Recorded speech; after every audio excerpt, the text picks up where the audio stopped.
Today we're going to talk a little bit about history. History, for the most part, to most people doesn't seem that important. Once you start digging around, you'll find some interesting things. For example, in England they have a custom called high tea. That's where they drink some tea, have some biscuits, crackers, that type of thing. Heard about it once not long ago, so I thought I'd look into it and see what started all this high tea stuff. Well, it turns out that goes way, way back. It's a very old custom. It all goes back to Henry VIII. That's the guy you might have heard about that had all the wives, and most of them were his relatives. Well, anyways, as we all know, and the pictures depict, Henry liked to eat.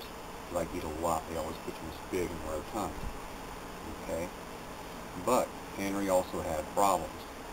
And what makes a man, leader of a nation, decide to ass rape his sister, chop her head off, put a diaper on his head, and run off into the woods chasing rabbits? Okay? He's either insane or on drugs or both. Well, like I mentioned earlier, old Henry loved to eat. He also liked to eat mushrooms, magic mushrooms. Now, the ones that typically grow in Europe are the ones that don't grow on the ground, but they actually grow on trees. Those are some pretty potent mushrooms. They're the ones that when you take those, you're suddenly on the planet Quatar and you're speaking to God. Henry's also a smart fellow. I mean, after all, he was leader of a nation.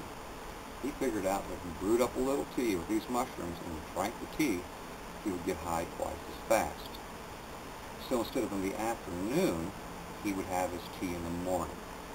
The reason being, if you start the trip too late in the day, your buddies come on over to the castle, they're drinking your grog, eating your food, belching, farting, spitting on your floor, and you're tripping, it tends to piss the guy off, and then ugly stuff happens. If you start tripping earlier in the day, by the time your buddies come over to party in the afternoon or evening, you're back on track and nobody knows what a freak you really are. See? And there you go. That's the history of high tea. Not bad. A couple of minutes of your time and now you're smarter. Oh, there's one other thing. Hold on.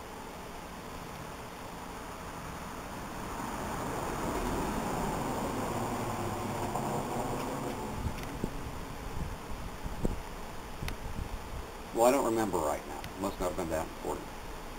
Anyways.